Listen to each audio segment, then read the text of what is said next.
Welcome back to a slice of news, where I cut you off a slice of news. This is really bad and dangerous for our country. Their words cannot be allowed to stand. Seditious behavior from traitors, lock them up. Seditious behavior punishable by death. These were the words of our president in a series of recent social media posts. So you might be asking, who was this directed towards? Domestic terrorists, Antifa, some sort of anti-American organization threatening the nation? Nope, it was a group of 6 Democrats in Congress. And what were their seditious acts? The ones that branded them as traitors? The ones that Donald Trump says are worth incarceration or actually execution for? Reminding the armed forces and intelligence communities that they are duty-bound to refuse illegal orders. Crying about treason and sedition comes off pretty rich from the guy who had his supporters storm the Capitol building and try to hang the vice president. To say he's not even slightly qualified to call out anybody on treason and sedition is a massive understatement. But that doesn't stop him from suggesting that these Democrats should be arrested and put on trial and then later hang them. While it would be accurate to say that it is illegal for active service members to refuse an order from a superior officer, those do not include orders which would go contrary to the Constitution, the laws of the United States, or go beyond the authority of the official issuing it. So that says to me that our esteemed leader was very much planning on issuing orders that qualified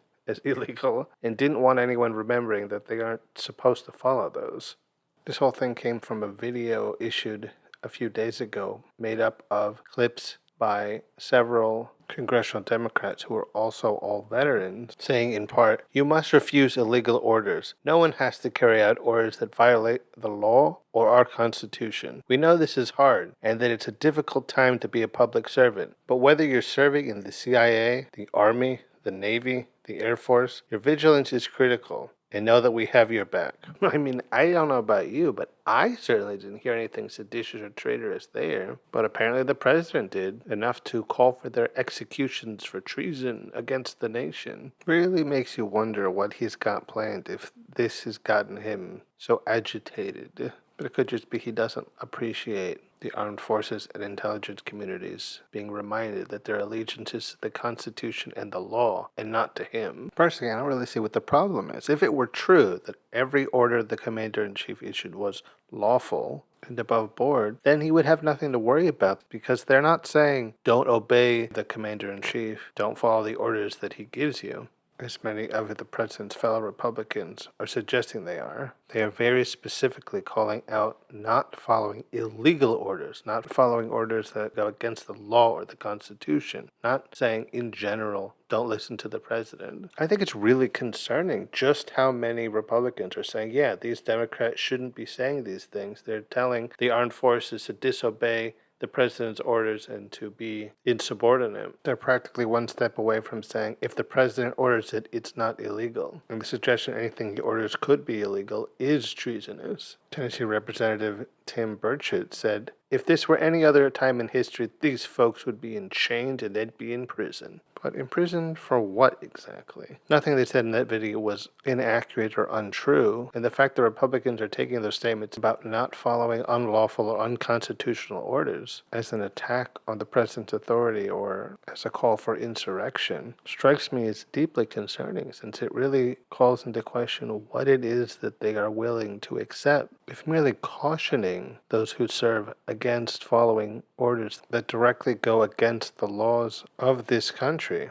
or go against the Constitution, the foundational document of our nation, is something that should be condemned or possibly even seen as treasonous, really makes you wonder what exactly it is that they are expecting our president to order them to do that they don't want those service members questioning. I suppose in a lot of ways these responses are not exactly all that shocking or surprising. The Republican Party as a whole is in deep in the Trump cult, so naturally anything that would even imply going against his will and going against what he says is seen as something that needs to be decried. In their mind, nothing he says, does, or orders should be questioned, and anyone who even suggests that they should be are traitors in their eyes. But in a lot of ways, that's a bit of a dangerous position to stand on. The Trump era is not eternal as much as they may want it to be. And while a lot of America has a very short-term memory, many do not, and they will remember those who stood with him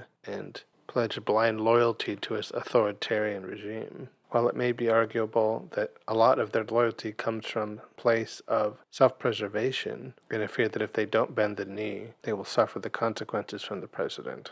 Perhaps the consequences they should really fear are the ones that will come after him. I do kind of have to wonder, once he does fall, how many of them are going to then turn on him, since they will have no motivation to keep capitulating to him. But the problem right now is that they are capitulating to him. They are supporting him. They are saying these Democrats shouldn't be saying these things because it undermines his great authority, and it's encouraging armed forces to not follow his orders. Yeah, we're definitely going to look back at this and say, wow, I can't believe that they were okay with this. But at the same time, we don't have to wait, and we can look at it right now today and not be okay with them being, with the President of the United States calling for the imprisonment and execution of his political rivals because they said something he didn't like. The President loves to consider the armed forces as his personal attack force, so I suppose it makes sense that he doesn't like the idea of them possibly having a conscience and not always doing whatever he asks them to do.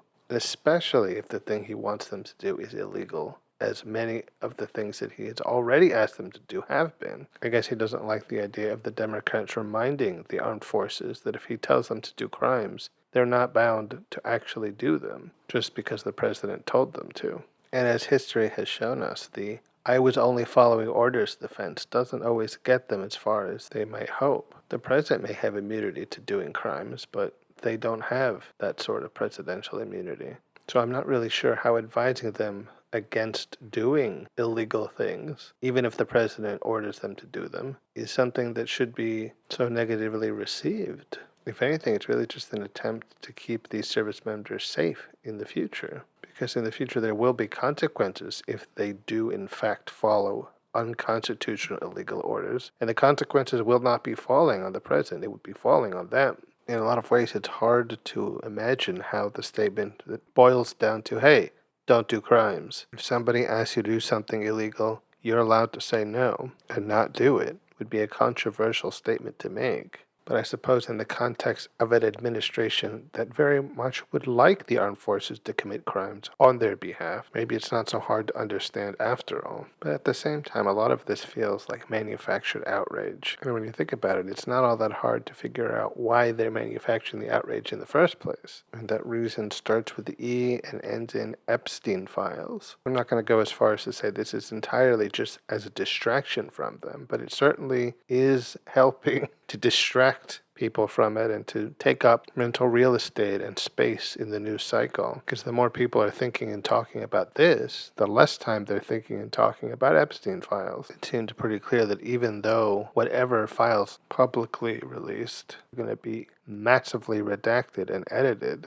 their story is far from over, and a lot of damage has already been done, so the president really wants people to stop talking about it, and don't ask him about it, and don't think about it. Nobody even say Epstein. So in typical Trump fashion, he says, hey, look at those evil Democrats over there, look at the treason they're doing, pay attention to that. Though I suppose in actual Trump fashion, it would be more like, look at those Democrats, very bad, treasonous, should go to jail. Actually, we should hang them. They're all traitors. Don't pay attention to my bad things. Pay attention to their bad things. Is peak Donald Trump.